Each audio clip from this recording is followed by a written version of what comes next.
All right, welcome everybody to the October 11th, 2023 regular council meeting for the city of Courtenay. I'd like to just respectfully acknowledge that the land on which we're gathering is the unceded territory of the Comox First Nation, the traditional keepers of this land. Council would like to make a statement, so I'll make it on behalf of council today in support of the 2SL LGBTQIA plus inclusion, equity, and safe spaces in the city facilities. Courtenay's council reiterates our strong and unwavering support of two-spirit, lesbian, gay, bisexual, transgender, queer, and or questioning intersex or asexual communities in response to recent community protests. City of Courtenay facilities are safe and welcoming spaces for 2SL LGBTQIA plus individuals and their allies. We're deeply troubled that harassment, discrimination, and bigotry related to gender identity or expression continue to cause harm in our community and elsewhere. Courtenay is a city for all people, created for and by residents with diverse identities, experiences, and aspirations, as enshrined in our official community plan. This vision guides the development of all policies, guidelines, and actions of the city of Courtenay. And Courtenay's strategic priorities include the review of city operations with a social equity, reconciliation, and anti-racism lens, and developing corporate policy. Council has also resolved for the city of Courtenay become not just inclusive, but anti-racist, including condemning discrimination through our communications wherever possible, and enhancing access to safe and inclusive spaces in our community. Everyone deserves to be free to express their gender identity and sexual orientation. We affirm our commitment to be a safe and supportive community with equity for all people. If you are facing discrimination and need any assistance, you can, it's probably easier if you look at our website, but or at the agenda, but it's www.gov.bc.ca/gov/content/erase/help. And thanks staff for helping develop this statement for us for today. And with special acknowledgement to Councillor Morin and Councillor Jolicoeur for their comments as well. It's much appreciated. And with that, we will move into adoption of minutes. Oh, late items. And I didn't see any late items. And I believe Councillor Jolicoeur will be arriving shortly via Zoom. Yeah, there you go. With that being said, we'll move on to adoption of minutes for September 27th. And are there any errors or omissions? Seeing none, we'll move them as adopted as is. And we'll move into delegations, and we'll start with Wiseland Humanitarian Association. And we'll invite Gunter up to the podium. And if you push the little microphone button, I will turn that on for you. There we go. Gunter. Good afternoon, Honorable Mayor, Honorable Council members, assembled people. Well, I'm not allowed to call them the unwashed masses. My name's Gunther, and I'm the Executive Director of the Wiseland Humanitarian Association. We are a local charity registered in 2016. We've been running programs here in Courtenay since we were incorporated. We currently have 2 programs in operation. We hand out about 1,000 laundry vouchers a year and about 4,000 rolls of toilet paper. Very much needed items for people living out in the streets. I'm currently here to see, hold on, I have notes. Well, yes, I'm here to seek an agreement in principle for our operation that we're working on right now called Safe Park. Safe Park is an emergency housing endeavor for people that are living in their vehicles. We want to provide a location where they can park, where we can provide them with some security, some facilities in the form of washrooms, showers, etc. And most importantly, we want to be able to provide hydro so that they can heat their cars with supplied electric heaters so that they're not burning gas, which is really expensive. The facility is going to be set up as an emergency transitional housing. And if we do it this way, we will be able to provide the people coming in with an address. So we'll be able to take people that are currently living out in their vehicles as transients and give them an address and allow them to be classified as residents. This helps everybody all the way up and down the scale. We will be providing security in the form of a fenced area, facilities, washrooms, showers, and heat for electricity, in the form of electricity. Let's see, what else? Transient residents, we get these people off the streets so that there's less problems for the bylaw officers. And the individuals, once they're in, have a place to be, then they get more security for themselves. They'll be, once they have an address, they can then get full social services. And this is where both sides come together. Once they have an address, they can get social services. Because we're presenting them with the three basics, we can then charge them a pad fee, which is a return from what they would normally pay for rent. We would keep it at the minimal $500 allotment. And that would allow the operation to be self-sufficient and ongoing so that we don't have to come back to council and ask for money or anything like that. The facility, when we set it up, would of course be completely narcotic free. It's our intention to have a zero tolerance on any form of narcotics on site. What we need to do is create a safe space, and part of a safe space is that it's drug free. We would also be able to, under the transitional housing, have a 2-month close down. So if something goes sideways, if things fall apart, if it becomes problematic, we would be able to completely close down the facility within 60 days, right? Like boom, done. And that way, you know, it's just a way of dealing with things, sort of an emergency out.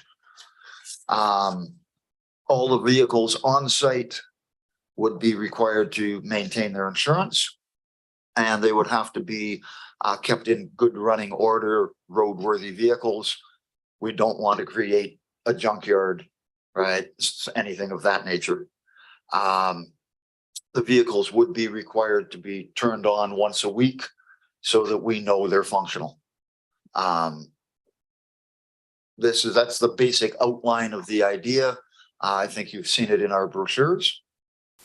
What we're looking for right now is the agreement in principle so that we can acquire 3 legs, as it were, to get provincial funding. The principle of 3 legs is having 3 organizations come together. It adds more stability to what you're doing. And we have been assured that if we can get 3 legs, we can get around $75,000 worth of startup funding to go into the infrastructure of developing a site. So that's what we're here for, is to try and get an agreement in principle.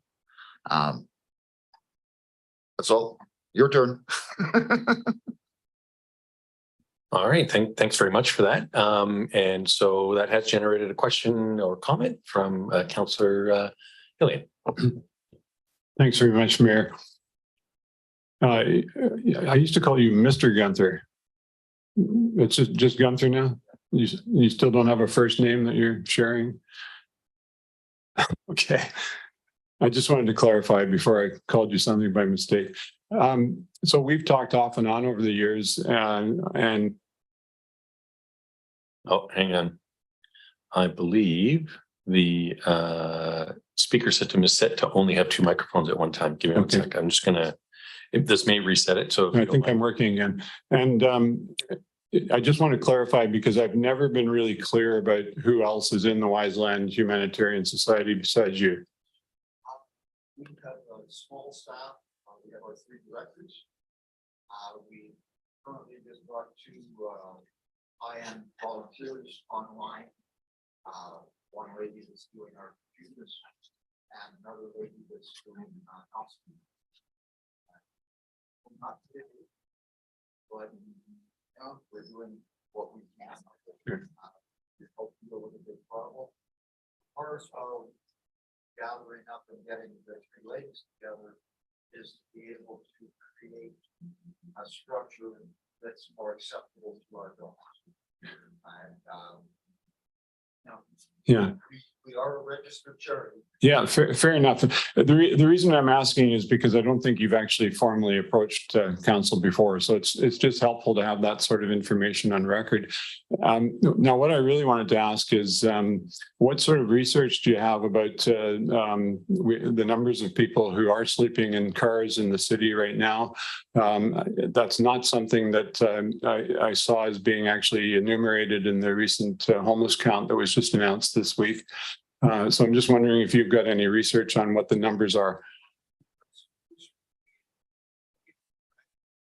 Up to Campbell River and down to Parksville and driven around, and I've asked people that I know that are living out in their vehicles, and there's someplace in the vicinity of 60 to 70 people living out in their vehicles between Campbell River and Parksville. Okay, they stay out of the city. Most of them, they drive out like and park on logging roads at night. There are a number of them here in the city. They show up at the soup kitchen where we communicate directly with them. Yeah, that's fine. 2 days a week I'm down at the soup kitchen. Yeah. So I mean, I'm actually in contact with the people out there on the street. Sure. Yeah, and we do know there's also people with their vehicles parked on private land in arrangements that are fairly tenuous. Yes. Yes. Right. The other question I had was what you found out about the possibility of an actual location, which is obviously crucial to something like this, if it's going to be practical at all. Right now, we don't actually have a location. We are looking into getting several. Right, we're looking at a couple of properties.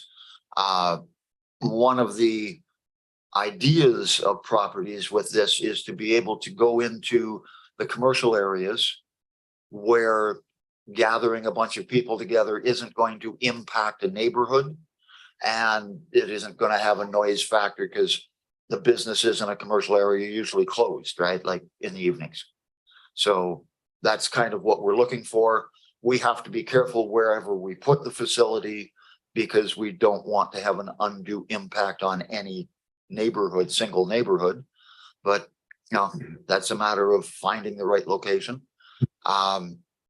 It needs to be, the location needs to be relatively close to downtown so that people can at least, hopefully, if nothing else, have access to the buses.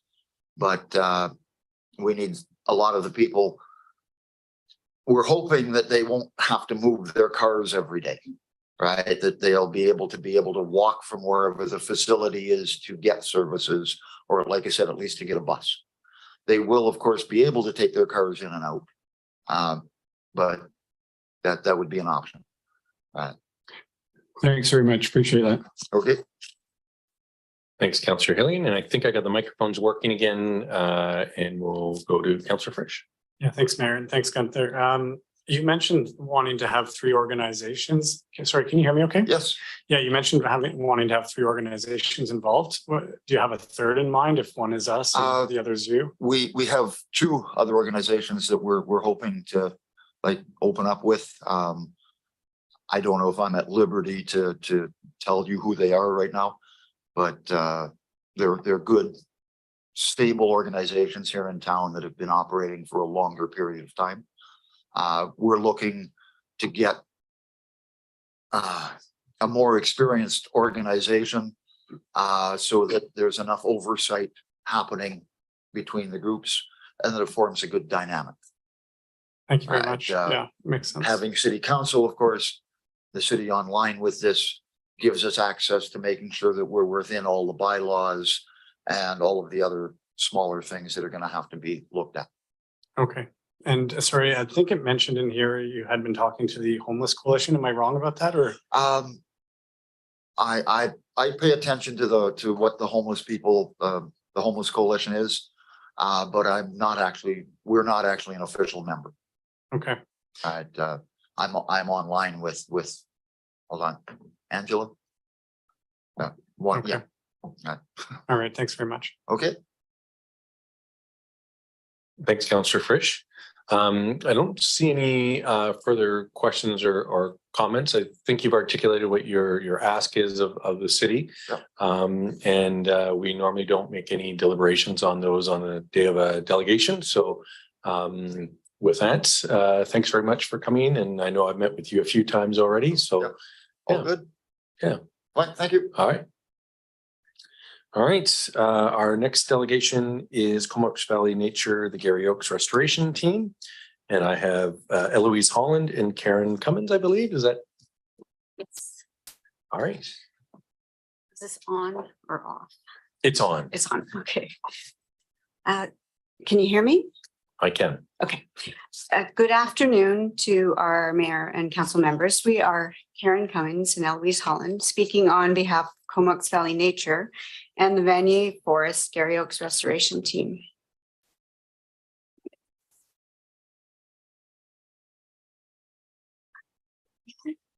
In 2021, 3 members of the pilot project team appeared before mayor and council to request council support for the implementation of the pilot project in Vanier Nature Park.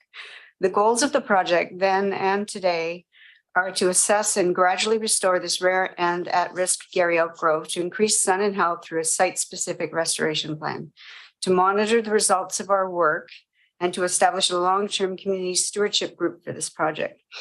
Council's decision in 2021 was to refer the proposal to staff for their input. We are here again to ask for your support for a proposal with the encouragement of Susie Saunders, Director of Parks, Culture and Recreation. In the documents we provided, you'll find a full list of our continued work since 2021. In the fall of 2021, we continued the work of assessing the Gary Oak Grove in Vanier Nature Park. And in April 2022, we published a site-specific tree survey. The report mapped and provided details on all the trees in the grove, as well as pinpointing the 21 conifer trees that could be reduced to wildlife snags, thereby providing more sun to the oaks. In April 2023, we completed an invasive plant survey of the Gary Oak Grove. An important part of our proposal is to do a large part of the initial invasive plant removal before any tree reduction work begins. We've revised the length of our proposal for work on the site from 3 years to 5 years. This will include the tree reduction work, much of the invasive plant removal, and the development of a stewardship group that includes the wider community. You'll find a draft of an outreach brochure in your documents. To address concerns raised by the Solon River Restoration Society, we plan to extend the tree reduction over a longer period and delay reduction of any conifers on the south side of Tributary 1 until year 3 to 5.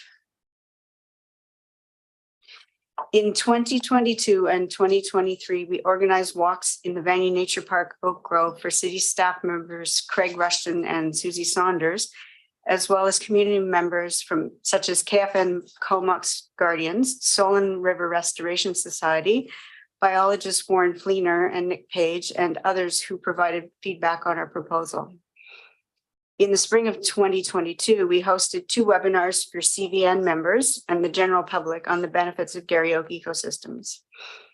In the fall of 2021, CVN members and our restoration committee toured Somenos Gary Oak Protected Area and Mount Zehalem Ecological Reserve with the reserve wardens. Both sites are in Duncan. Both sites had conifers reduced to wildlife trees to restore or maintain Gary Oak ecosystems.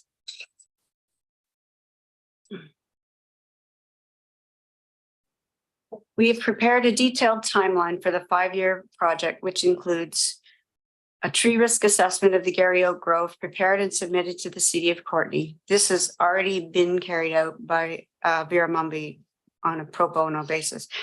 Hazard trees already identified by the tree risk assessment to be mitigated in the fall of 2023 or early winter 2024. Step 3 is invasive plant removal by CVN to begin after tree mitigation in fall 2023 or early winter 2024. 4, reduction of 4 of the identified overtopping firs to wildlife snags and removal of 8 sweet cherries completed by tree care professionals in early fall 2024. Step 5 would be the succeeding 4 years of the project are similar. Invasive plant removal by CVN in fall and winter, and conifer reduction work is completed by tree care professionals in the early fall. Oops, sorry, Karen.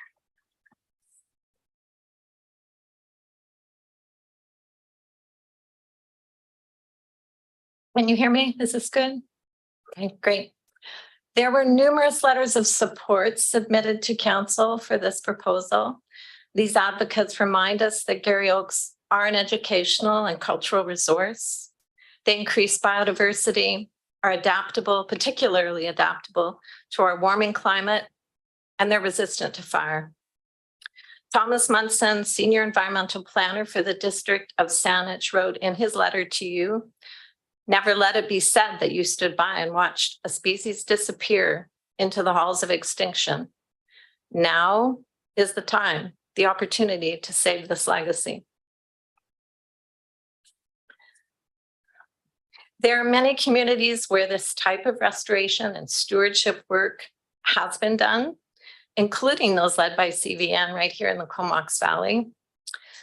And in your package, there's a document with links to all these further information on this extensive list of projects, all of which were undertaken by various levels of government in collaboration with stewardships groups such as ours. We request respectfully the following from the City of Courtenay. $5,760 for the removal of the identified hazard trees, hopefully in the fall of 2023 or the winter of 2024. Permission for CVN to begin the removal of invasive plants in the Gary Oak Grove starting as soon as the mitigation of the hazard trees has been completed. That the City of Courtenay agrees to pick up and dispose of the innate invasive plants that will have been removed and collected by CVN members. $3,710 for the reduction of the 4 conifer trees to wildlife trees and the removal of 8 sweet cherries in the fall of 2024. And each year, for another 4 years. So this represents 50% of the annual cost, with CVN matching those funds. We also lastly ask for collaboration on outreach to the public regarding this project. For example, press releases, brochure printing, or assisting at an open house. We would like to end with a quote from Ryan Senechel, who's a certified arborist and chair of the board of directors for the Saanich Gary Oak Meadow Preservation Society. Stewardship of Gary Oak ecosystems is an act of recognition, appreciation, and support for Indigenous, historic, and ongoing management. Gary Oak ecosystem patches have become increasingly fragmented and continue to degrade with low or no management approaches. Restoring practices of ecosystem stewardship based in First Nations local knowledge and in using alternative practices, such as we're suggesting in the wildlife snag creation, is crucial to reconnect community members to each other and to reconnect the community with nature. We thank you very much for your time, and we invite any questions you may have. Excellent. Thank you very much for your presentation, and you had it timed perfectly, I think. So very good. And I do see that we have a question from Councillor Hillian, and so we'll pass it over. Oh, sorry, Councillor Frisch.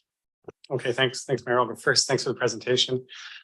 So just to clarify on the dollar amount, that was 5,700 for this year, and then 3,700 times 5 for 5 consecutive years. Right, for the full 5-year program. That's Great. correct. And can you just clarify sort of the ownership of the land? Is that City of Courtenay property, or is it school district, or? City of Courtenay since 2014, I Right. believe. And what do you see as sort of a long-term cost to maintain that grove, and, you know, say for a decade or 2 decades, or like a lot longer? What kind of upkeep does that need, do you think? I guess that's hard for us to say at this point. It depends. We are going to be monitoring the results of this really carefully. I do think this is a start, but I think it's the 5 years is a big start. There may, if based on the results of what we see happening and how the oaks regenerate with this opening up, we may see future advantages to doing more of that kind of work. But keep in mind that it is a small area. It's 0.84 of a hectare. So it is quite small in terms of the whole 5.3 hectare park. Okay. And it is a defined space. So I think we see long-term working with the city on this, just like Frank Hovenden here has worked 25 years in the air park. Yeah. Helping to keep that novel ecosystem with a lot of Gary Oaks going. Yeah. And how's the community using that space right now? Is it visited, or is it The Gary Oak Grove in Yeah. Vanier? It's traveled a lot with the kids going down to the school. Yeah. But it is that path, the same path is also used by residents of the area. We don't see this space as a big recreation site. We see this as a conservation site for biodiversity for the future, now and for the future. So we are not going to be coming back to ask you to put in 3-meter paths or any other amenities.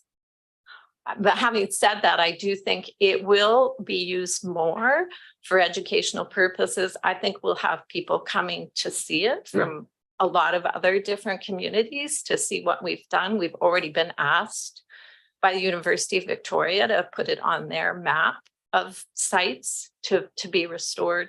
So I think there will be more of that kind of thing. Okay. Does that? Yeah, I guess I'm trying to get a feel for how formalized we'd like to make this space, or if just we kind of leave it as, like you said, a nature conservation area that's, you know, of course, people might walk through, but there's not big signs. But I don't know, you tell me what your vision is. That's exactly how we see it. I think there could be at some point a certain amount of signage, just like they have really, I think, at the ecological reserves, the provincial ecological reserves, very minor, explaining the importance of the site and that kind of thing, but very, and to cautioning people to not go off the paths and that kind of thing, but very minor. I understand. Thank you. Thanks, Councillor Frisch, and Councillor Hillian. I just wanted to Oh, raise yeah. one point. So when you're talking about funding, once we have the support of the city in this project, I think it's entirely possible that we could get matching funding from different organizations like the TD Friends of the Environment or BC Nature. I've looked into a few granting bodies and we fill all the criteria for that. So going forward, we might be able to add to funds through these organizations. And in that sense, like stack them up and basically So I've applied for grants like this before for another project. And so what they look at is, what are you doing? What are you using the money for? And what do you have for volunteer hours? They like to say, they sort of collate the volunteer hours and look at that as money spent in human hours. And then they would grant you money depending on the size of the project. And you could reapply every year. Okay. Does that answer your question? I think so. Yeah, Okay. absolutely. Thanks very much. Councillor Hillian. Thank you, Mayor. Thanks very much for being here today, and thanks to you and your group for your stewardship and your concern for this grove. I'm just curious how long your organization has actually been in existence. Rough estimate. 55 years. 55 years. Okay. And is it safe to say that there's been some disagreement in recent years between your organization and the city about some aspects of the management of the grove? No, I wouldn't say so. I just think we're trying to move it forward because you've only had it since 2014. Okay, well, maybe I'm Before recalling. that, it was school district property. Right. And at one time that I don't know how to say it, but other people were involved. Right. But certainly I think we've had a pretty good relationship with Well, the that's city. good to hear. My recollection was that there had been some complications, but maybe that's in relation to the various groups. And I know that everybody wants to be on the right side of Gary Oaks. But it sounds like perhaps this is the first time there's been such a thorough presentation and specific ask of the city. And so I really appreciate that you've done all the work to make this presentation today, and I look forward to us considering it at a future time. Yeah, I think what you might be referring to is also might be the school district last time disagreed with us, assuming we could have an agreement with them coming up to include their students in stewardship programs and education programs. And so we've actually taken anything to do with SD 71 out of the proposal. We're definitely going to develop a long-term stewardship group, but we're looking at the wider community. And if the school district at any time wants to join us, we'd be more than happy. But our focus right now is to get the health back to the grove. Because without that, there's nothing. Sounds good. Thanks very much. Thanks, Councillor Hillian and Councillor McCollum. Thanks, Mayor, and thanks for the presentation and the work that you're doing to preserve these types of ecosystems. I am very interested in a lot of what has been outlined, and I'm hopeful that we can support that in some way.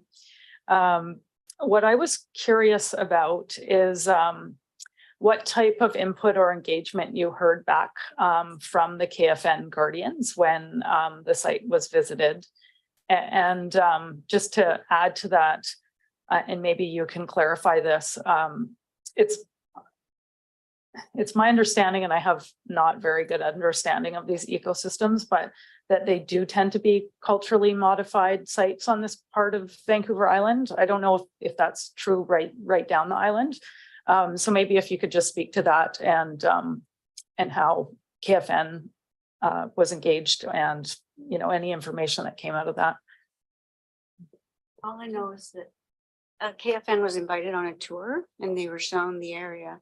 I think we didn't extend that to asking for any input on the ecosystem, partly because asking for free labor isn't always appropriate, and making connections without prior approval from the city would have been inappropriate too.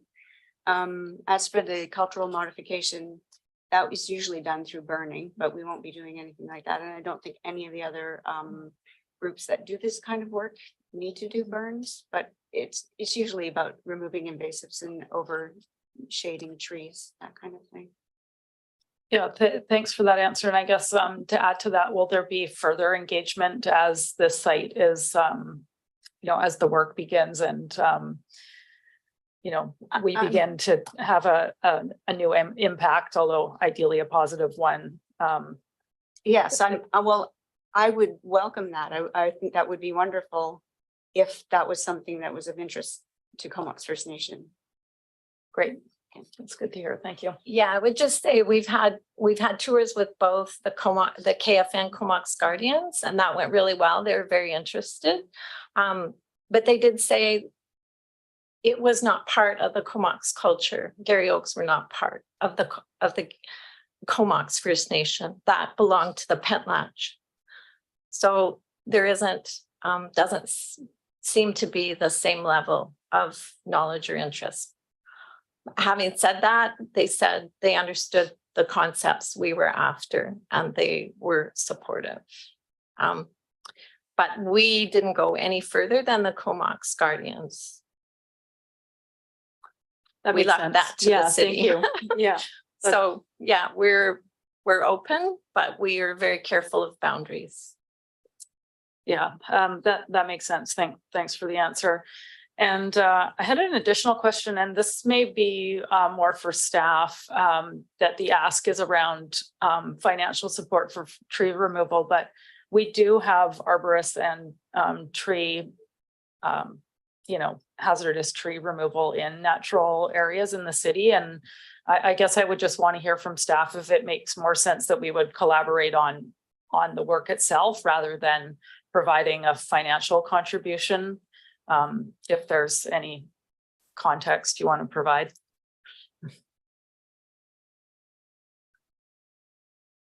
Oh, Thank you. Thank you for the question through the mayor to Councillor McCollum. We have had initial conversations about how this work could proceed, and the first step was identifying the hazard trees. We typically remove hazardous trees when they are posing a hazard to public access or say a trail. The areas that the hazard trees have been identified in this project are in relation to the work that the group wants to have done. So not trees that we would identify as hazardous to public access to the park, but trees that would have to be removed for the work to proceed. If council directs staff to proceed with this partnership, then we would look at the best way to go about that. But typically, I believe, and this is probably a better question for Mr. Shaw, but is we would contract out someone to actually remove those trees, but we would involve the city arborist to assist with all of that. So there would definitely be collaboration and partnership in how this would unfold. But this group has gotten the project to a certain place where now it feels like something that can come to council for further direction on staff's continued involvement. Great. Yeah, thanks. That's helpful context, and thanks for answering my questions. so thanks, Councillor McCollum. And I don't see any further questions or comments. And again, thanks very much. And we don't generally actually have the discussion or deliberation at the time of a delegation, but rest assured this will be coming back to council in the near future. So thanks again. Thank you. Thank you all. And thank you, Susie, for all your help. And Marianne. Excellent. And we'll move on to the 2024 council meeting calendar. And I'm not sure, Councillor Frisch. Yeah, I can wait or I can move it now. I'm happy to move that council approve the following 2024 council meeting calendar. And I'll read out the dates: January 10th and 24th, February 14th and 28th, March 13th and 27th, April 10th and 24th, May 8th and 22nd, June 12th and 26th, July 17th and 31st, and August 28th, September 11th and 25th, October 9th and 23rd, November 13th and 27th, and December 11th. And that council meetings will be held at 4 p.m. at the Civic Center at the Comox Valley Regional District Administration Building located here. All right, it's been moved and seconded. Any questions or comments? Councillor Hilly. Yeah, thanks, Mr. Mayor. I'm just wondering if staff gave any consideration to starting the meetings earlier, given the challenges that we have with going late into the evening. And obviously my own bias, something that I do for my mental health regularly on Wednesday evenings that often gets curtailed when meetings go beyond a certain hour. And so I'm just wondering if staff, if there are any significant obstacles to that possibility in advancing this new schedule. Thanks. All right, I'll pass over to the clerk. Thanks for the question. We did a survey of council earlier in 2023. I think it may have been in late winter 2023. I don't have the specific results with me, but the reason we can't schedule prior to 4 p.m. is we have at least one council member who is completely unavailable prior to 4 p.m. And I think there may have been another person as well who has some schedule conflict. So we stuck with the 4 p.m. time since that seems to work for the majority of council members. And when you said 2023, did you mean 2022? Because you said late fall. No, I think it was 2023. It was after we had the new council, and I think it was late winter 2023. So like February-ish, I think we did the survey. Yeah. So it was within this term of council. Perfect. And that was my recollection as well. Okay. Councillor McCollum. Yeah, I just had a question about the second meeting in March is over spring break. And I don't think that really necessarily poses an issue for council, but I thought that previously we did cancel that meeting. And I think I'm asking more for staff scheduling as well, that it just tends to be a time that people are unavailable. And I'm wondering if that was by design that we do need that meeting. I know we have budget and various other things that are happening in that time of year. Just if staff could address that one. All right. Madam Clerk. That might be an Adam question as to what the budget schedule looks like, but council is welcome to change the schedule because of the 2-week spring break. It's difficult to not have a meeting at all over spring break unless a meeting is canceled. Or sorry, unless you just don't hold a meeting for those 2 weeks at all. Yeah, I guess personally, I think I'm one of, well, I guess there's 2 of us that still have kids in school that are impacted by that. So I guess it's more my concern is around staff availability and just prior. I thought that we did cancel that in prior years, but I could be mistaken. So I just wanted to make sure that wasn't forgotten or missed. Okay, thanks for that. As somebody who has 3 kids in school, I can I can certainly appreciate the comment. And Councillor Moran. Great, thanks. I just wanted to lend my support to that because of course we have a configuration of council now that it may not impact as much, although I do have a 6-year-old part-time, so it would impact me on occasion. But I think it is something to think about because if we want to improve accessibility to people who have younger kids, including staff, maybe there's a way to change one of those that overlaps with spring break because we don't hold meetings during other school breaks. So anyway, in terms of, Christmas holidays and stuff, thanks. Right, Madam Clerk. Sorry, I do have one further comment. We did look at spring break, and the other thing we considered was that there is a public hearing tentatively scheduled during that time as well. So we would want to find a time to tentatively schedule that in case a public hearing is needed. And also in terms of staff time, staff are also preparing the agenda items, typically the 2 weeks prior. So it's difficult to get away from all of the staff requirements during those 2 weeks. All right, that sounds good. Councillor Frisch. Well, excuse me, I guess I just want to clarify, if there's nothing of great importance that needs to happen at that meeting, is it possible for staff to suggest that it doesn't happen? Is that what I heard? Yeah. Okay, thanks. And Councillor Cole Hamilton. Yeah, thanks, Mayor. Perhaps I misunderstood from just after hearing Councillor Frisch's question. So was that the March 27th meeting people were talking about that might possibly be canceled because there's not much of consequence that would be done? Is that what was being responded to just now? So we are discussing the March, the March Yeah. 27th meeting. It's during the second week of spring break. And then we tentatively have a public hearing on the first week of spring break, which is March 20th, although those are pretty frequently canceled. So certainly it is always possible to cancel a council meeting if there is not that much material for it. And if we're hearing council's preference to avoid a meeting, then that's something that we can try to plan for as well. It's perhaps not always possible, but Okay. or council could just choose to cancel the meeting.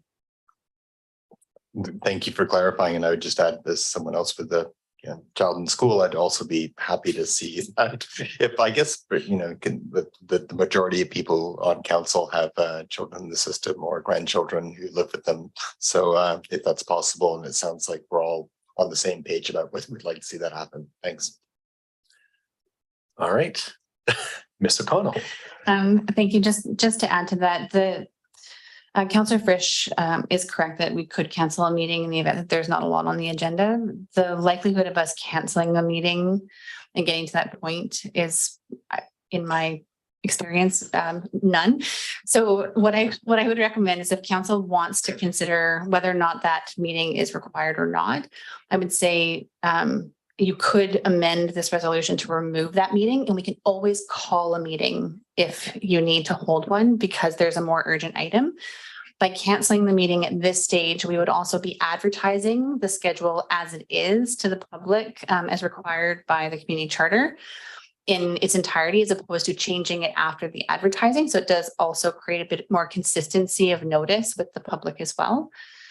So if there is any kind of desire that that meeting may not take place if it isn't warranted, you're more likely to have that outcome if you remove it from the list now.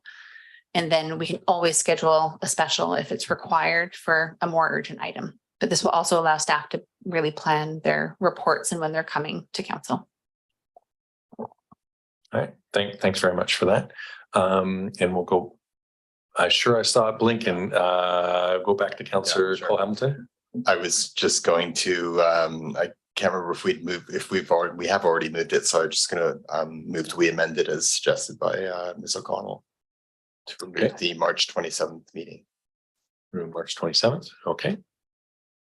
Did I hear a seconder? Yep. Yeah. Councillor McCollum and Councillor Frisch.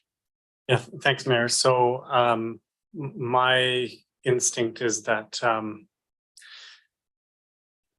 my instinct is not to cancel it, and the reason for that is that I find that in the summer month of August, when we only have one, and in December, it tends to create a break in staff work, and also especially in the development services department. So things that are rolling through developments and need those readings and such tend to miss out, and maybe staff has something to say about that, or maybe I'm completely wrong, but my gut instinct is that it wouldn't be appropriate for me to support canceling that just based on the fact that it tends to be a popular holiday. So I get that other council members need the break, and so that's fair, but I wouldn't support the amendment at this time. I mean, I suppose if we ran into March, which is contrary to what Ms. O'Connell said, and found that there was no work to be done, that we could cancel it. But my gut is that there will be work to be done in March. So that's it. Thanks. All right. And Councillor Gilles, just not that I'm asking for more comments, but just want to make sure you're part of the discussion. I'm good. Thank you. Okay. Okay. Councillor Frisch. Yeah, just a quick follow-up. I would also note that we only really need 4 members of council. So if there were 3 members that couldn't make it, the other 4 could always be here to take care of that business. And we do that from time to time, and that's completely acceptable, I think. So it's an alternative to canceling the whole meeting. All right, thanks for that. And Councillor Moore. Yeah, no, I see that point for sure. And I was going to mention that we may run into, depending on who's on council at the time, if we shake things up and get rid of the way counselors have looked over the last 50 years, we might end up with a bunch of the whole council with young kids. So I mean, it is possible that 3 or 4 people could be wanting to go away at that time, because it is really difficult to schedule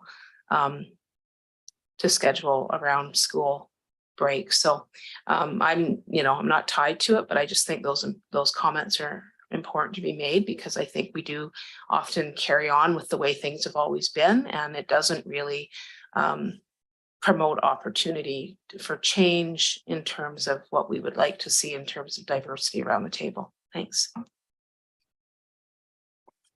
Thanks very much for your comments. We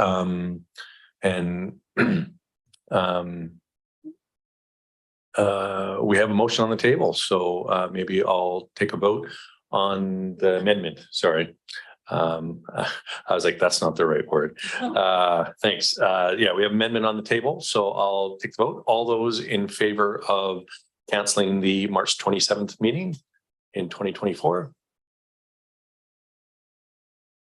We have 3, 4, and those opposed, and that passes. All right.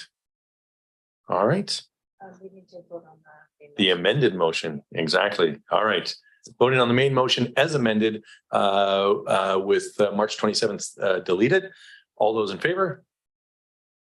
Any opposed? And that passes unanimously. Excellent. All right.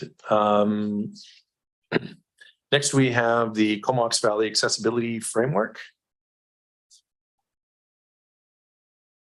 Councillor Hillian. Thank you, Mayor. I'll move that council approve the Comox Valley Accessibility Framework and direct staff to execute the agreement with the Comox Valley Social Planning Society. Second. All right, it's been moved and seconded. Any comments or questions? Seeing none, all those in favor? Oh, sorry, Councillor Hillian. Thanks, Mayor. I'm always of the view that there are people watching who may have no idea what we're talking about, and just want to clarify that the province has mandated that local governments develop accessibility frameworks. The local governments in the Comox Valley, under the auspices of the regional district, have agreed to work with the Comox Valley Accessibility Committee and have developed a framework, and that's what we're talking about here today. And it's generally a positive move that will hopefully ensure the engagement of people whose lives are impacted by disabilities and inclusion issues in the planning of our facilities and programs. Thanks. Thanks very much for that. See no further comments or, Councillor Jolicoeur. Thanks, Mayor. I was going to say, I'm really excited about this, and I appreciate Councillor Hillian pausing us to take a moment to reflect on this, because this is actually a long time coming. This has been as a result of the disability movement advocating to different levels of government, saying, hey, we need to be considered when you are planning, developing, implementing your policies, your processes, your services, and to be considering people with diverse abilities in everything that we do, because people of diverse abilities are members of our community. And so I'm really excited to see this. And I just want to raise my hands to our staff and the Social Planning Committee and our municipal partners and the Comox Valley Accessibility Committee for the draft framework. It's quite beautiful, actually. I'd encourage members of the public who are interested in knowing how they can participate in making our community more inclusive and accessible to take a read through this draft framework. It really speaks to some key things, including some things that we've been speaking about recently around intersectionality. I think is really important around classism, racism, sexism, homophobia, ageism, and ableism, and the harms associated to the ways in which institutions like colonial governments like ours continue to perpetuate harm. And so I really see this as a positive first step. And Really just want to share my support for this work, and happy to know that we've got a partner in the Social Planning Committee to be working with us to see this through. And I will also say, as someone who's been following this movement and gets to dabble in this and other work that I do in the world, that the collaboration in Comox Valley on this is something I think that we'll be able to lift up and showcase as a way that different groups can come together to address some of the issues that we have in our community. So I'm really looking forward to seeing this. And just to plug in, on page 8 of the framework, there's a really beautiful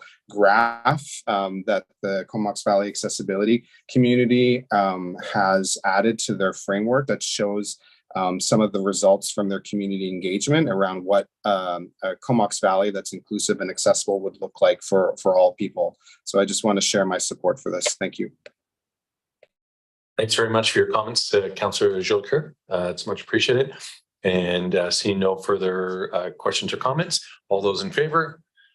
Any opposed? And that passes unanimously. And next we have the committee review.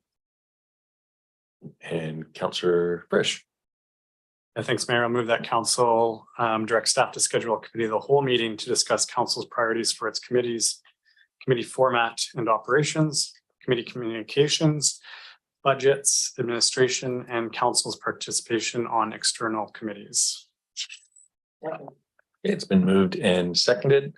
And are there any questions or comments to staff?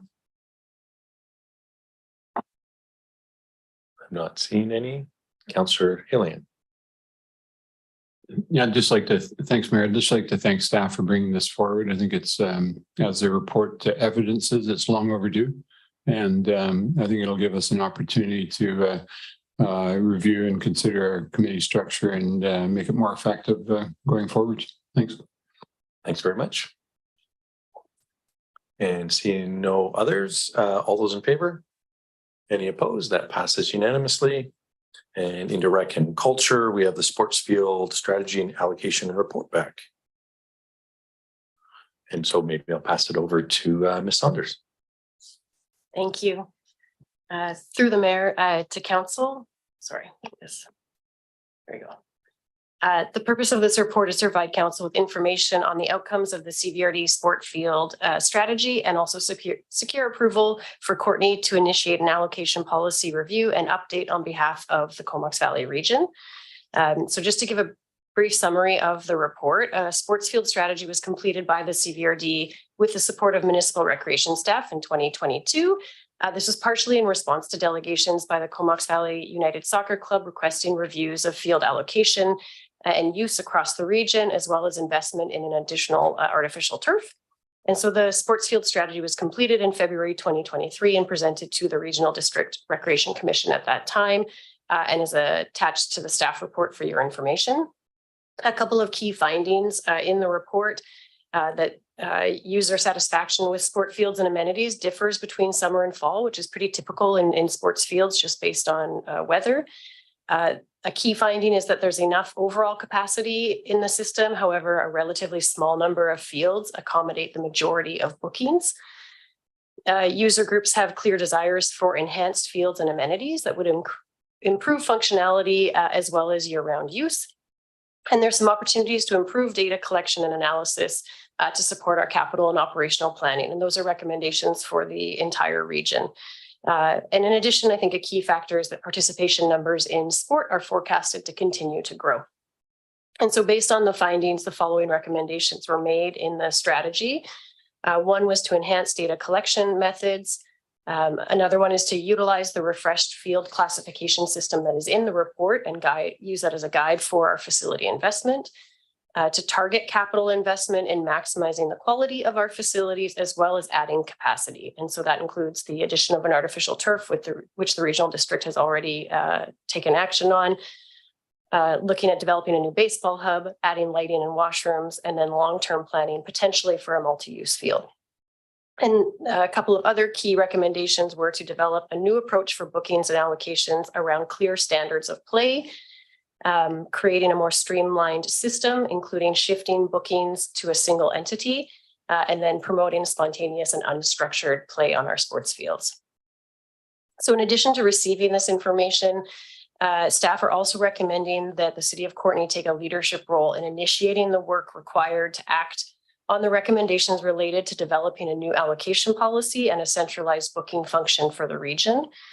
This recommendation is based on a couple of key things. One, Courtenay has the responsibility for booking the majority of facilities in the Comox Valley. So we currently book 41 fields. Comox books 24 and Cumberland has, I think, 1 or 2, and the CVRD, I'm not sure if they book 80 fields at this time. We book on behalf of SD 71 in Courtenay. We also do the bookings for the artificial turf field at Vanier. The city already has an approved fees and charges framework, which is our guiding document and is guiding our development and implementation of new fees for sports field usage. And Courtenay staff would be bringing forward a recommendation to council to update our own allocation policy in 2024 based on both the recommendations of this strategy, our Parks and Rec master plan, as well as best practices. So it makes sense to align work that we would be bringing forward to council in 2024 anyways, and do it on behalf of the region.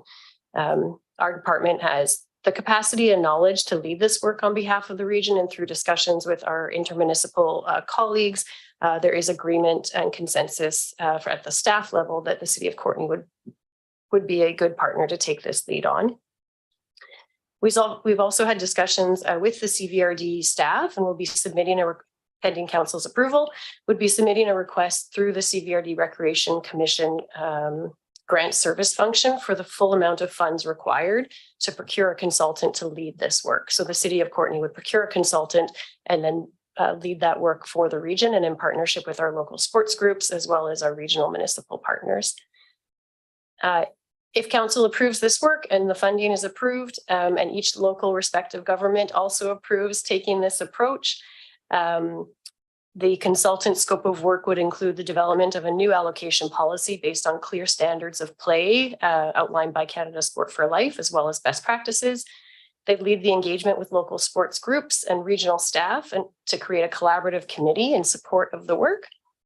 They would provide recommendations on consistent fees and charges in line with the benefits-based approach that's already in Courtenay's fees and charges framework, and would also draft partnership agreements and recommendations for the local government partners, including identifying roles and responsibilities, financial impacts, and potential cost recovery, as well as any resources required, and would support implementation in the first season or year of work. All recommendations on policy and partnership agreements would be brought back to each respective council or board for approval before implementation would begin. So at this point, staff are looking for council to provide direction for staff to start this work. Once a package is prepared, we have an allocation policy and recommendations that would come back to each council for approval. And then for us to enter into agreements with our local government partners to initiate the work. Also just want to acknowledge that while we have an estimated cost for a consultant, the costs associated with implementing the regional allocation policy by one entity aren't yet known. And so part of the consultant's work will be to identify the resource requirements, both financial and staffing requirements to implement the work, and options for funding that work. And then that would be brought back to this council as well as our local partners. As an example, the city, as we currently book fees on behalf of School District 71, we collect a small fee from those bookings to offset the administrative work to book those fields on their behalf. And Comox does something very similar. So at this time, just if you have any questions, I'm happy to answer those.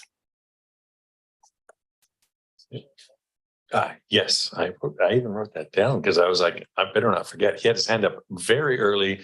Councillor Jolicoeur. Thanks, Mayor. And I did speak with Mr. Langmeyer about this last week, and I'm not sure if I got a response yet, but really appreciate the fulsome staff report. I think it really lays out some of the expertise that Courtenay Rec has in regards to some of the work that we do on behalf of the region existingly, and you spoke about that in your presentation. I guess, you know, as one of the members of the CVRD Recreation Commission, this was part of our strategic plan for the region that we look at allocation as part of the field strategy. And I do see here in the staff report a fair bit of, and I appreciate that you shared there's some uncertainty about the total costs of implementing the full part of this project. I guess my questions are really around, I guess I'm leaning towards actually seeing if we can delay making a decision on the second part of recommendation 1, which is directing staff to move forward with this work, primarily because we haven't yet had a conversation at the commission about this.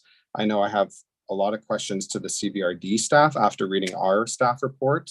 And I also heard that there was this intermunicipal working group between staff and that there was a sense that Courtney was best placed to take this on. And also want to acknowledge that this is meant to be a regional project. And so I do have significant questions around why the region is not taking this on. If I put our strategic priorities that we have in the recreation department, there's a fair bit of fulsome work there over the next few years. And I do get curious around our capacity to try to meet some of those big projects that we have in Courtney while taking on some of this regional work, while also acknowledging that we have a lot of expertise at the city. And I guess I just am curious if there's any sense around that can be shared beyond what's been shared in the staff report around whether or not the CVRD recreation staff shared if they have the capacity to take this on. I hear why we would be competent enough to take this on, but I'm wondering if staff can speak to any sense around the CVRD's role in this. Thank you for the question through the Mayor to Council. I don't want to speak on behalf of the CVRD, but a couple of things. To my knowledge, the CVRD does not have an allocation policy other than through the Vanier artificial turf, which is also booked through the city of Courtney. So I don't believe the CVRD actually performs any allocation administratively. They have a different software system than the other 3 municipalities. And so Courtney and Comox, who do the vast majority of field bookings, have the same software system. To be clear, they don't talk to each other. They're separate, but it does make information sharing and facility tracking and booking much easier when you have the same systems. So the sort of short version on the CVRD capacity is that they don't have staff who perform this work. It would be a completely new function, whereas both Comox and Courtney have staff who do this work on a daily basis. Also, the relationships with the sports groups are significant here. This piece of work, which I've initiated in other communities, takes a significant amount of relationship building and cooperation with our sports field user groups.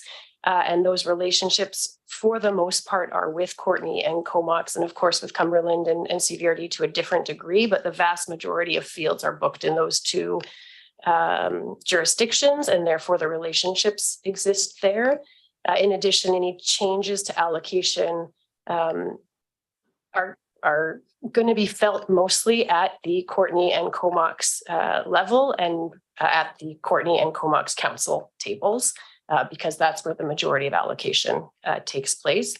I would also just add that it is in our Parks and Rec master plan to review our sports fields and our allocation. So it is a strategic priority within our Parks and Rec master plan and identified in our OCP as well as our fees and charges framework. There are strategic priorities to look at our fees and charges, look at our partnership models, and Courtney has direction to implement our fees and charges for our sport fields. And in order to do that, we have to review our allocation policy. And Councillor Gilles, I think you have a follow-up. Yeah, I'm happy to wait to hear from others on this before I have my follow-up. Okay, I'll pass it over to Councillor McCullum. Yeah, thanks, Mayor. Yeah, I'm very much in support of the recommendation and both pieces of it. I think it's a great opportunity to use the framework that we developed with the fees and charges review and see that implemented beyond our recreation facility spaces. And if we can have, equity and ease of use across the community from our user groups based on that work, to me, that's a community benefit that is worth supporting. Yeah, I think this kind of collaboration amongst municipalities is fairly, my sense is that it's fairly unique. I would guess that there's other communities with neighboring municipalities that don't have a centralized booking system is probably more common. But in terms of serving user groups and ensuring that these resources are allocated in an equitable way, this seems like the most logical way to address that. So I'm happy with the recommendation. And I think it was a really well laid out staff report. I guess my question is maybe more around the next steps.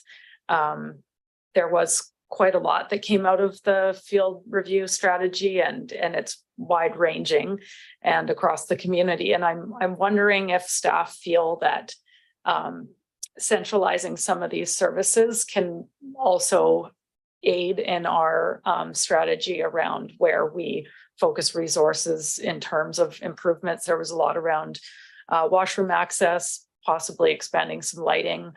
I know that the field conditions seem to be worse on the west side of the Comox Valley on the school district land. So I'm curious if there is maybe with some centralization to also work with the school district in terms of addressing why some areas have really great grass and others seem to have almost no maintenance at all. And maybe this isn't the time for this topic, but if there's anything, if there's an opportunity there to address some of those planning pieces, that would be great to see as well. Sure. Thank you for the question through the Mayor to Council. There are a number of recommendations in the field sports strategy that the intermunicipal working group has discussed, and that group exists outside of the field sports strategy. Just to be clear, it's something that we meet on a regular basis to discuss recreation needs in the Comox Valley. And the CVRD is taking the lead at this point, especially on some of the capital pieces. Obviously, the artificial turf is a key component of that. As well as I know staff are just considering how to respond to some of the other recommendations around amenities and funding for amenity improvements and or facilities that are would serve a specific regional need, such as a baseball hub, and how that would be developed or funded. So we're still working as a staff group to try and come up with what the best solution to that would be. Each jurisdiction, of course, is going to have its own response and pieces that it may need to do for its own sports fields to meet the needs of our residents and user groups. And so we're trying to navigate that as a staff group to bring recommendations forward, either to each of our local governments or the regional district. And that will address things like lighting, washroom location, and also looking at how amenities or fields could be improved at school district sites. I know that the school district, our counterpart in the school district, is very supportive and open to those improvements, but the funding at this point is looking to have to come from municipal or regional governments. So it is very much a coordinated effort, and we're trying to find our way through where each local government would be recommended to take individual action and where action or funding would come from the regional district. And it's sort of a constant balance and ebb and flow. We are a very unique community where we have sports groups that are not tied to specific jurisdictions. So Comox Valley Soccer, Comox Valley Baseball. It's not typical. Typically we would have, a city have a specific soccer club or multiple soccer clubs. And so it just means that the demands and requests come in a regional way, but we of course have our own local responsibilities within our municipal government. I think one of the benefits of a centralized system is the data collection, and that's articulated in the strategy, would help us to really be able to report out on and understand our usage and metrics, and then how that helps support requests for funding of new facilities or facility improvements. Great. Yeah, that all makes sense to me. Thanks for the answer. Excellent. And Councillor Jolicoeur, did you want to do your follow-up? Yeah, thanks. Page 6, financial implications. And you mentioned that we're not quite certain of the full extent of the costs, but in the first paragraph there, you speak about a request to the Rec Commission for the full amount of the funds. Can you speak to whether or not that full amount will be just for the consultant fees or also to cover the costs associated to staff time to manage the contract with the consultant, our finance department, our director's time, and any of the rec team's time? I just worry about duplication of services here in terms of this work being in the commission's strategic plan and us taking on this work. I'm happy with the recommendation, but I do just get curious around any sort of, if we're paying into the commission, but then we're asking for a grant to do the work that the commission should be doing. And so I'm wondering if you can speak to the plan there. And then my second question in that same section is we don't currently have the administrative resources necessary for centralized allocation. So I'm wondering if you can speak to how you see that playing out.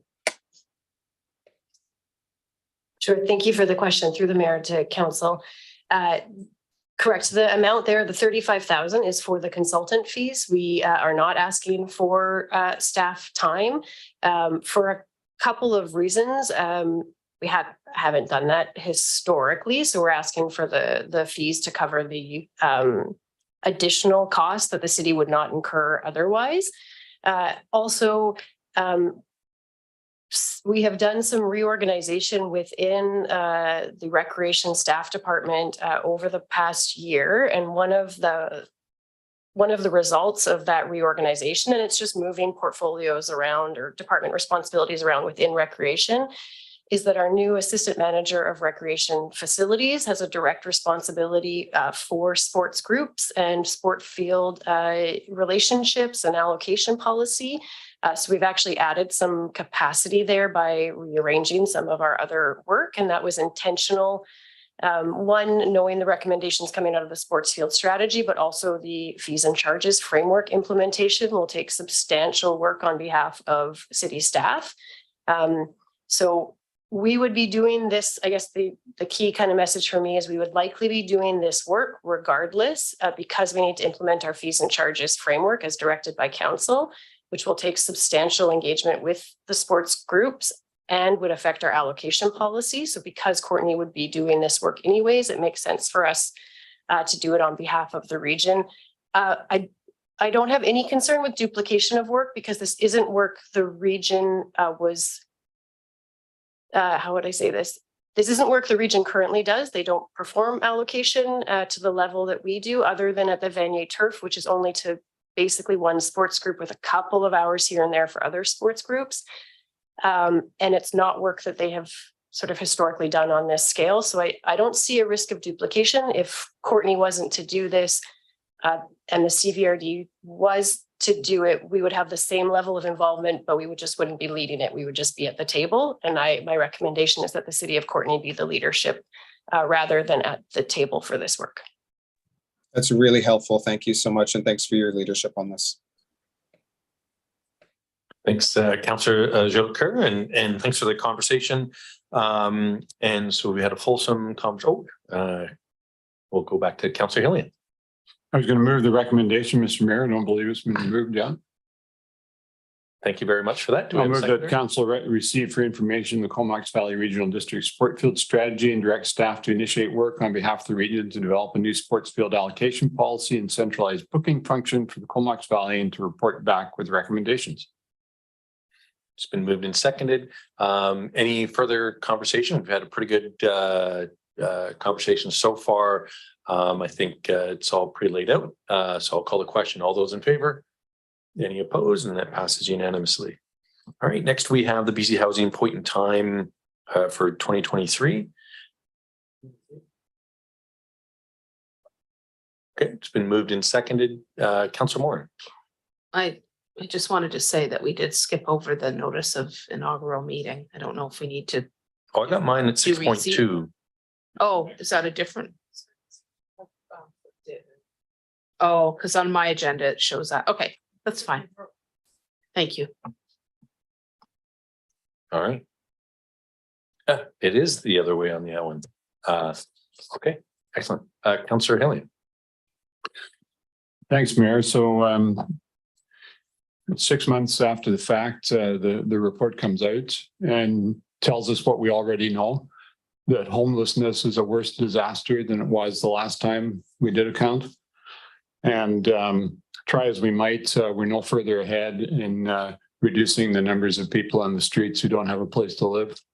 Our community continues to suffer. Those individuals continue to suffer. And in my view, in a modern democracy, a rich country like Canada, it's an absolute disgrace that we have that we're not able to provide housing for the numbers of people. So I just want to get that off my chest in reading this report. I appreciate the press release that the city has issued, basically speaking to the report.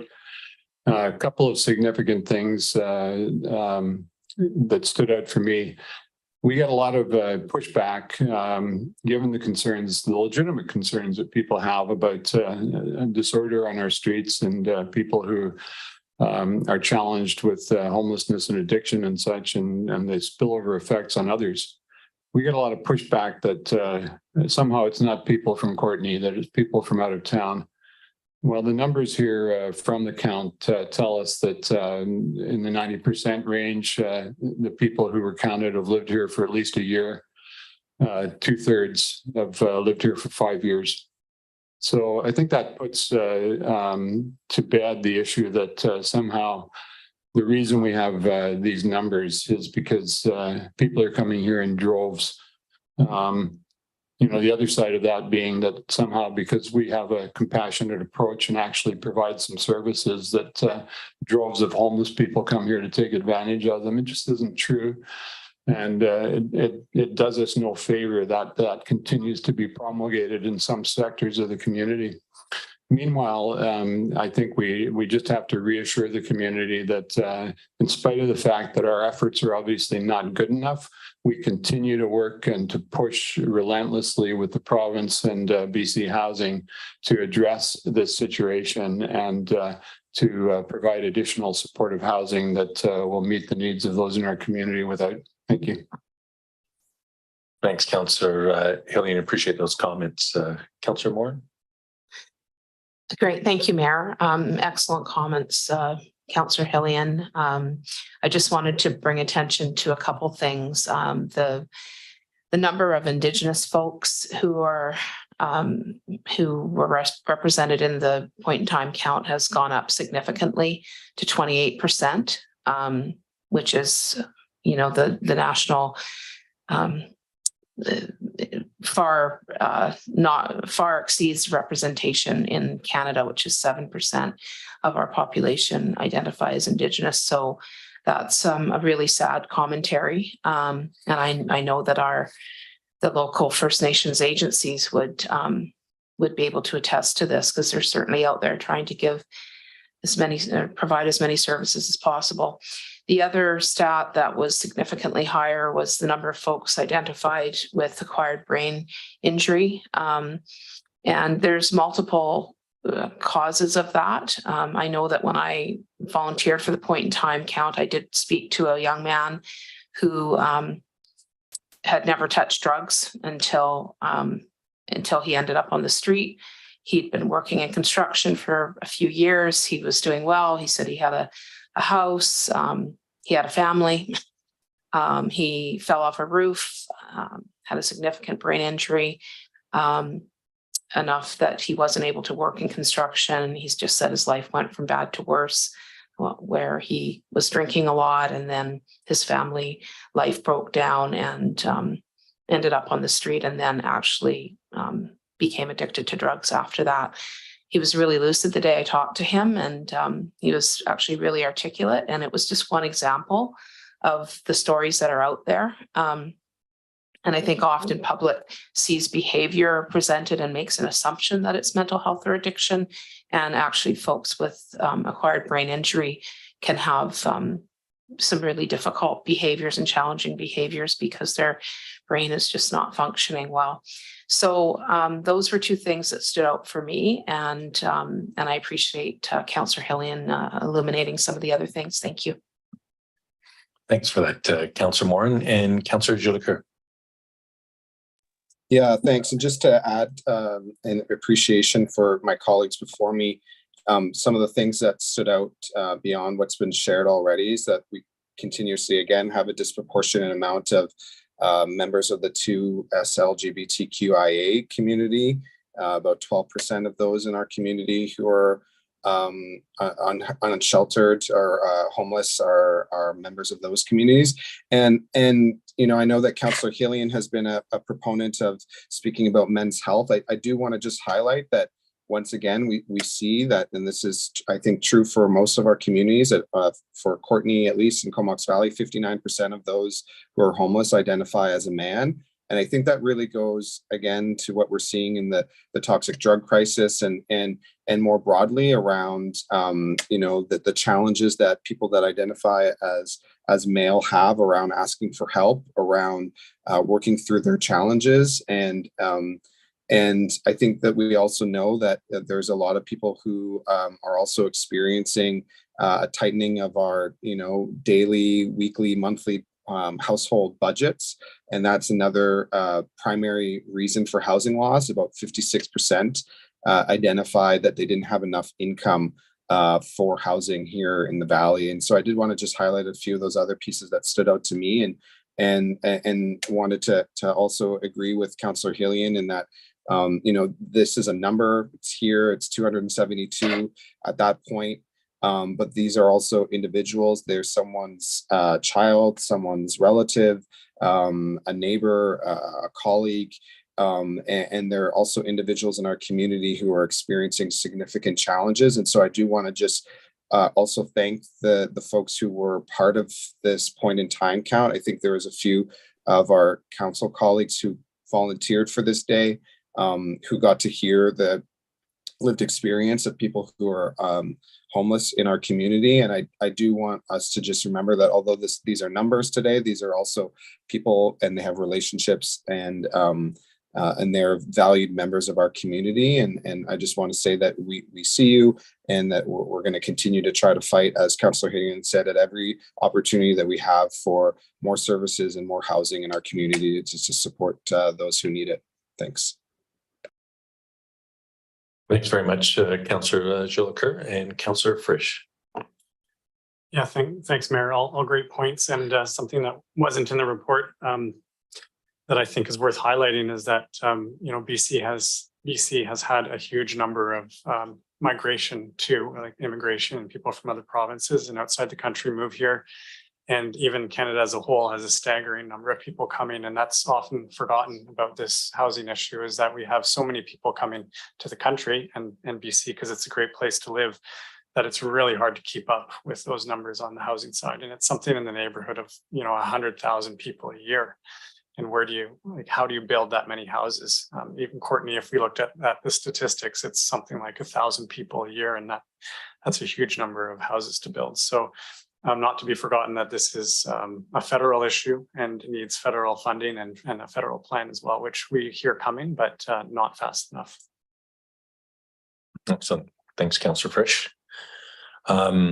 I guess my only comment on this, I think councillors have done a great job sort of highlighting a lot of the data that's on here. But one of the things that stands out for me is that this is the Comox Valley point in time count. But as I think most of the councillors know here, most of the challenges that come with this end up in the city of Courtenay. And those are the solutions as well. I mean, I mean, most of the services that are provided are in the city of Courtenay. You know, when I talk to business owners, I mean, one of the things that one of the business owners has said to me time and time again is how when he goes and he sees people who are at the Connect Center on the streets, he often sees people that he went to high school with, as somebody who was born and raised in the Comox Valley. And And so whether or not that's in Courtenay, Comox, Cumberland, or the regional district, when people have challenges, when they're not able to afford their rents or a place to live, this is where they end up. And so, I mean, the city, of course, has a leadership role in this. And I think we've done a pretty good job in terms of making sure we're building houses. I think to Councillor Frisch's point, getting houses built as quickly as possible, densification, those kinds of things. But there's just so much more that's going to be required, and we'll keep fighting the good fight with the province and the feds to make sure that they step up and provide the resources, frankly, that are absolutely critical. With that being said, this is for receipt. So all those in favor? Any opposed? And that passes unanimously. And next we have the CVRD notice of inaugural meeting. Excellent. Moved and received. And we'll get back to them for November 7th. So if they're all those in favor of receipt. Excellent. And next we have council resolutions, and we have Councillor Morin. And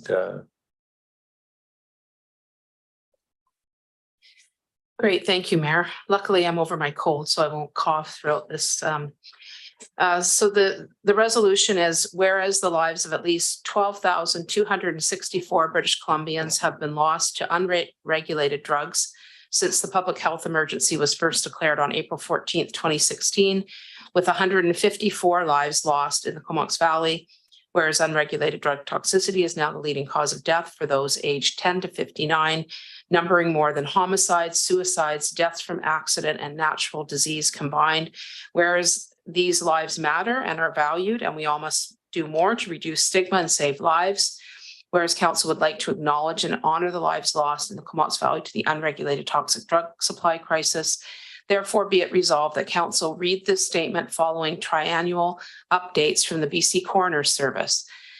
Courtenay Council would like to acknowledge the deaths of, in parentheses, the actual number, Comox Valley community members in the period of dates due to the unregulated toxic drug supply crisis, for a total of number of deaths of Comox Valley community members since the public health emergency was first declared.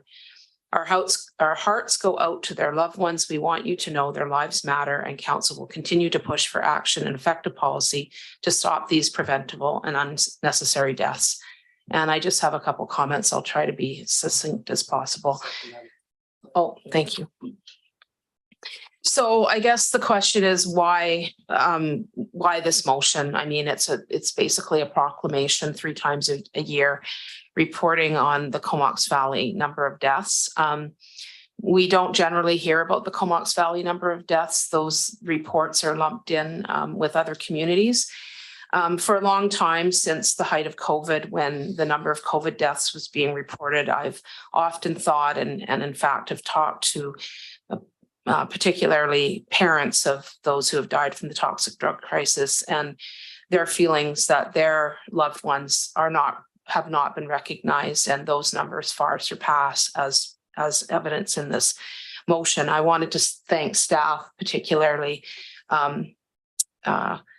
Susie, for gathering the information, and for any other staff members who were involved in helping draft this motion. So my rationale for this is to formally recognize that these lives matter just as much as anyone else in our community who has died, to help reduce stigma, especially for loved ones who often feel alone in their grief. I would say, and to add to that I know of families that who don't print obituaries. Some families have actually not been honest with people in their lives about the cause of death for their family members. It reminded me of I was a young adult in the kind of height of the AIDS epidemic, and I lost 2 very good friends to that epidemic as a young person. And one of the family members, or sorry, one of the friends' family parents didn't have an obituary, and in fact told people that he had died in a car crash. And it really struck me that we're looking at a similar phenomenon here where there's so much shame around these deaths. And to me, it's just unfathomable that families would not even want to report or write an obituary because of the shame associated. So my hope is that having these reports regularly will keep the crisis in the forefront and to help remind everyone that we need to do more and just to honor those lives that are lost. So that is my rationale. Someone had said in response to this resolution, there's 154 reasons for this resolution representing the lives that have been lost in the Comox Valley. And I would say the number of reasons is much, much higher when you consider the loved ones, the people who have been touched by those who have died, who have been impacted, the children, the parents, the co-workers, et cetera. Thanks. Thanks very much, Councillor Morin. I'm not sure if anybody else wants to speak to this. Councillor Jolicoeur. Thanks, Mayor. Yeah, speaking in support of this and just wanting to thank Councillor Morin for her leadership and her unwavering support for those who have been impacted by the toxic drug crisis. I think that one of the things that we have heard from our partners in the community, we just, I think it was our last council meeting, we had the Walk With Me project and the Comox Valley Substance Use Collaborative.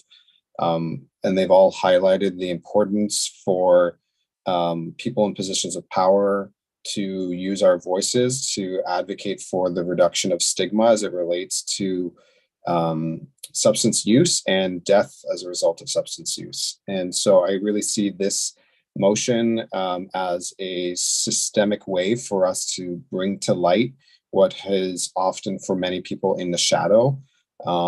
Removing the shame and the stigma associated with family members who may have lost loved ones, as Councillor Morin has shared.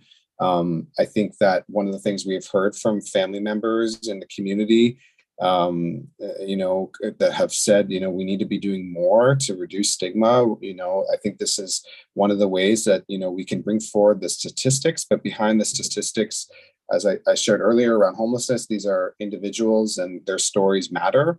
And their story is not of that of substance use, but they are loved ones and they have full active lives and relationships. And so I really look forward to this being a part of our work. And I also look forward to, being able to bring to light that this is something that impacts everyone in our community, our workplaces, our families, our places of faith, our parks, our sports, our recreation. And just really wanted to share my thanks to Councillor Morin for bringing this forward, and looking forward to supporting this motion. Thank you. And Councillor Frisch. And thanks again, Mayor. And I also want to thank Councillor Morin for bringing this up. I hope it can be used as an opportunity each time it's read out to continue advocating for the mental health and wellness supports that are needed immediately to help those who are in a situation of addiction. I think it's not necessarily overlooked, but we talk about homelessness a lot, but we aren't getting the support we need for people to get better and to get out of these situations. There's not enough beds, programs. They're probably not long enough, and on and on. And also the mental health and wellness supports that are needed for people to avoid situations of addiction. So, I mean, there's a lot to be done, but I appreciate this coming forward so we can keep pushing for that. Thanks, Councillor Frisch. And again, it's been stated, I think, quite a few times, but the fact that this is the #1 cause of death for males between the age of 20 and 50 across the province just goes to, and has been for quite some time. It's really impacting our communities. It's devastating. Councillor Jolicoeur, did you have your hand up again? Yeah, I just wanted to add a nuance that I think is important in this conversation that we continue to highlight, to fight stigma and to fight the myths that are out there, that people who are dying and are acquiring injuries as a result of substance use are not always people who are addicted to drugs, nor are they always people who are unhoused. We know that at least on Vancouver Island, the majority of people who are dying of toxic drugs are dying in their home. And they are, as the motion reads here, they are men mostly. And, you know, I'm a little biased here because I'm in the age bracket for the majority of the people who are dying. And I identify as a man. And so I just really want to kind of bring that out of the hiding, that actually most of the people who are dying are sheltered, they are homed, they are employed, and they're men. And so I do, and they're not necessarily individuals who society would define as addicted to drugs. They are recreational users. They are individuals who are using on the spectrum of substance use, which we heard from the Substance Use Collaborative on a few weeks ago. And so I did want to just highlight that as another important nuance to this conversation that helps to reduce stigma. Thank you. Thanks, Councillor Jolicoeur and Councillor Morin. I just wanted to ask staff if they wouldn't mind sharing on a practical level how this, if this is passed, how this can be carried out. I did have some conversations with staff and with our city manager. I also consulted with Dr. Charmaine Enns around this as well, and she was really, really supportive of this resolution. So I just, my understanding from staff is that this wouldn't be cumbersome. They would take the numbers from those triannual reports and would feed it into this this statement that would be read. But maybe staff could just clarify that before we vote on it. Thanks. All right, Mr. Langenmeyer, acting CAO. Thank you. That's an interesting sound. It looked like the director of Parks, Rec and Culture had something to add, but add it. It's something that would work into our normal operations. We have the information, and then the next appropriate council meeting, we would put it on the agenda. Council meeting agenda is reviewed by staff and the mayor, and there we go. Okay, thank you. Excellent. All right. Sounds like we have a process here. All right. Calling a question. All those in favor? Any opposed? That's unanimous. And we also have a motion from Councillor Hillian. Thanks, Mayor. Whereas the City of Courtenay's Heritage Commission has requested clarity regarding the refurbishment of historic clocks, therefore be it resolved that a staff report be prepared to address this request.